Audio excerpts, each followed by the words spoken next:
বাংলাদেশে ছুটির দিন মানে ঘুরতে যাওয়ার প্রস্তুতি।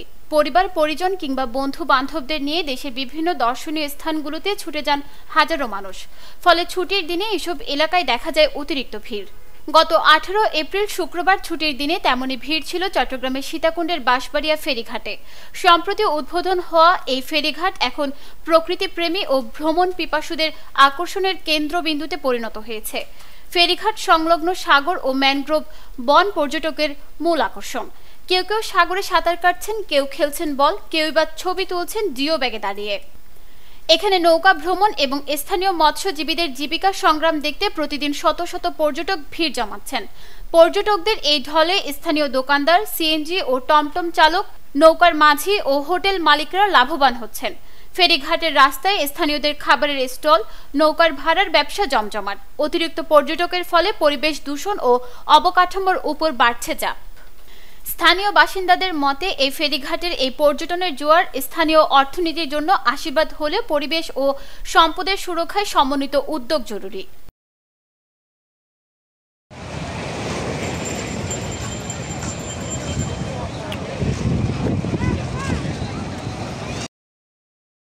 কুমিল্লা থেকে আসা পর্যটক মিঠু দেবনাথ বলেন, সেনাবাহিনীর তত্ত্বাবধানে যে ফেরিঘাট করা হয়েছে সেটি খুবই চমৎকার।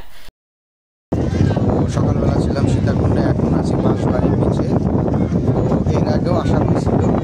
তো এদিকে আমাদের সেনাবাহিনীদের তত্ত্বাবধানে এখানে একটা তৈরি করা হয়েছে। জিনিসটা খুবই চমৎকার এবং এসে ভালো লাগতেছে দেখে, এবং প্রচুর লোকের সমাগম যেহেতু আজকে শুক্রবার।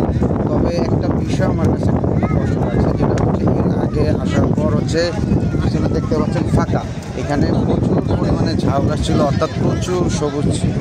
জিনিসটা এখন আর নেই, এবং ঝাউ গাছ এত পরিমাণে কমে গেছে যে এখানে গাছের শিকড়গুলো পড়ে আছে। সেই সাথে হচ্ছে এখন যেগুলো বেঁচে আছে এগুলোও প্রায় নষ্ট হওয়ার উপক্রম। ঢাকা থেকে আসা আরেক পর্যটক পারভেজ বলেন, এই জায়গাটা প্রাকৃতিকভাবে খুবই সুন্দর। এই জায়গাটা প্রাকৃতিকভাবে খুবই সুন্দর এবং খুব সৌন্দর্যমণ্ডিত একটি এলাকা। এখানে আমার পিছনে দেখতে পাচ্ছেন যে প্রচণ্ড মানুষের সমাগম, এবং এখানে আসতে পারে আমি খুবই আনন্দিত। তবে এখানে একটি দুঃখের বিষয় হচ্ছে যে এখানে কিছু অনেক পরিমাণে ঝাউ গাছ ছিল, যেটা পর্যায়ক্রমে এখন প্রায় বিলীনের পথে। তো আমি এখানে স্থানীয় কর্তৃপক্ষের দৃষ্টি আকর্ষণ করে বলছি, এটা আমার পক্ষ থেকে, এবং আমার মনে হয় যে এটা স্থানীয় লোকাল এলাকাবাসী যারা আছে তাদের পক্ষ থেকে আকুল আবেদন যে এই ঝাউ গাছগুলো ভবিষ্যতে যেন আর নষ্ট না হয়, এবং ভবিষ্যতে যেন এটাকে আরও সৌন্দর্যমণ্ডিত করে উপস্থাপন করা যায়, সেই দিকে যেন কর্তৃপক্ষ যথাযথ দৃষ্টি দেয়। এবং এখানে কিছু ভাঙন দেখা গেছে, এই ভাঙনগুলোর জন্য রোধে সংশ্লিষ্ট কর্তৃপক্ষ দৃষ্টি আকর্ষণ করছে, এবং তারা যেন এটা রোধ করার জন্য দ্রুততম পদক্ষেপ গ্রহণ করে। চট্টগ্রাম একিখান থেকে যে কোনো বাসে 25 থেকে 30 টাকা ভাড়ায় বাঁশবাড়িয়া বাজারে নামতে পারবেন। এছাড়া দেশের যে কোনো প্রান্ত থেকে চট্টগ্রামগামী যে কোনো বাসে বাঁশবাড়িয়া বাজার বললে নামিয়ে দেবে। বাস ভেদে ভাড়ার তারতম্য রয়েছে। কেউ ট্রেনে করে আসতে চাইলেও আসতে পারবে। সেক্ষেত্রে চট্টগ্রাম রেলওয়ে স্টেশনে নেমে 7 নং বাসে জনপ্রতি 30 টাকা করে বাঁশবাড়িয়া বাজারে নামতে পারবেন। সেখান থেকে লোকাল সিএনজি বা অটোরিকশায় করে বাঁশবাড়িয়া ঘাটে পৌঁছাতে পারবেন। ভাড়া জনপ্রতি 20 টাকা। বাঁশবাড়িয়া বাজারে রয়েছে খাবারের হোটেল। ভালো মানের খাবার খেতে চাইলে যেতে হবে সীতাকুণ্ড পৌর সদরে। তবে বাঁশবাড়িয়া বাজারে রাত্রি যাপনের ব্যবস্থা নেই। রাত্রি যাপনের জন্য সীতাকুণ্ড পৌর সদরে যেতে হবে আপনাকে।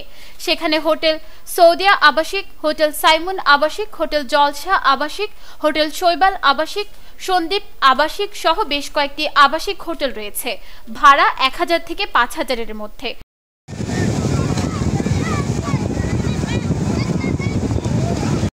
নিউজ ডেস্ক, দৈনিক পূর্বকোণ।